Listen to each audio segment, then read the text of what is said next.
કેજીમાં ભણતી હોય કે કોલેજમાં, કુમારિકા હોય કે કન્યા, દીકરી તો સદાય દીકરી જ રહે છે.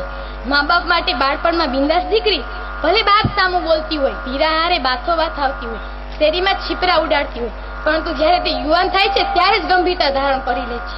લગ્ન વખતે પીઠી ચડી આમ તેમ સહેલીઓ સાથે મલકાતી, આનંદ માણતી, હજુ જાન પરણવાની થોડી વાર છે, પરંતુ જ્યારે ગામમાં કે શેરીમાં જાન આવે છે ને ત્યારે તે વિચાર કરે છે, મારી આ છત્રછાયા જેવા ભાવનો બદલો છોડીને આજે પારકાને પોતાના કરવાનો સમય થઈ ગયો છે. પિયરના તમામ ધંધારણાને પોતાના હૃદયના ખૂણામાં દબાવી દે છે. સાસરિયાવાળા કે ગામવાળા પૂછે કે વહુ કરિયાવરમાં શું લાવી, સાસરિયાવાળા કે ગામવાળા પૂછે કે વહુ કરિયાવરમાં શું લાવી, ત્યારે એની લાગણીઓને અહીંયા કોઈ જ વિચાર નથી કરતું. સાસરિયામાં આવતી દીકરી પોતાના બાપના ઘેરથી શું શું લાવી એના કરતા બધું મૂકીને આવી છે. આનો જ્યારે વિચાર કરશે ને સમાજ, ત્યારે જ તેના સંસારમાં સુગંધ આવશે. આનો જ્યારે સમાજ વિચાર કરશે ત્યારે જ તેના સંસારમાં સુગંધ આવશે. નવી વહુનું સાસરિયામાં આવું તે નવા બાળકના જન્મ થવા જેવું છે. અત્યાર સુધી પિતાના ઘરે હતી એટલે કાંઈ ચિંતા ન હતી, પરંતુ હવે ઘરમાં આવતા ત્યારે ચાલતા શીખવું પડે છે.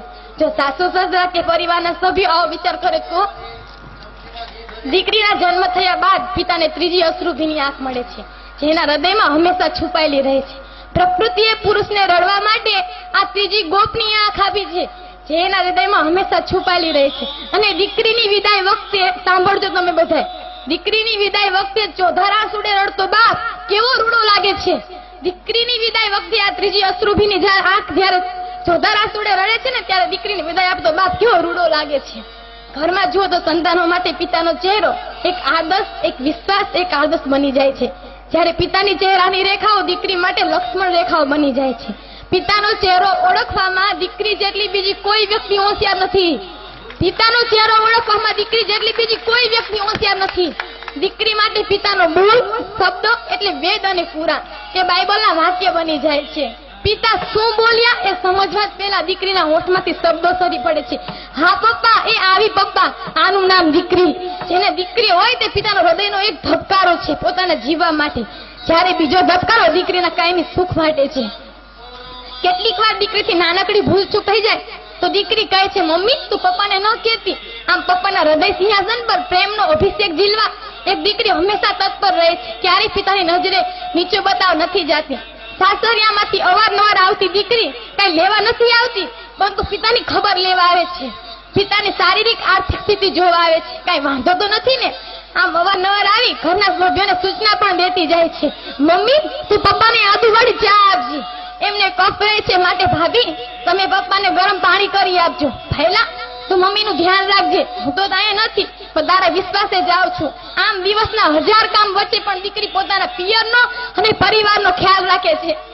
છેલ્લે ઈશ્વરની એટલી પ્રાર્થના છે કે કોઈ પણ દીકરીને એના પિતાથી એટલી બધી દૂર ન મોકલતા કે શિયાળાની કાતિલ ઠંડી હોય, ચોમાસાની મેઘલી રાત હોય, કોઈ પણ દીકરી પોતાના હાથમાં એક ચમચી પાણી પણ પીવડાવી ન શકે. છેલ્લે વખતે પિતા પણ કહેતા હોય છે, મારી દીકરીને તેડાવી લો, મારે એનું મોં જોવું છે. છેલ્લે વખતે ખરેખર જે આ પૃથ્વી પર દીકરીના મા બાપ છે તેઓ ઈશ્વરની નજીક છે. ખરેખર જે આ પૃથ્વી પર દીકરીના મા બાપ છે ને એ ઈશ્વરની નજીક છે. આ પિતા પુત્રીના પ્રેમાને મારી લાખ લાખ વંદના. આ પિતા પુત્રીના પ્રેમાને મારી લાખ લાખ વંદના. આ છે અનમોલ રત્ન દીકરી, આ છે અનમોલ રત્ન દીકરી. गगन की शोभा सितारों से होती है,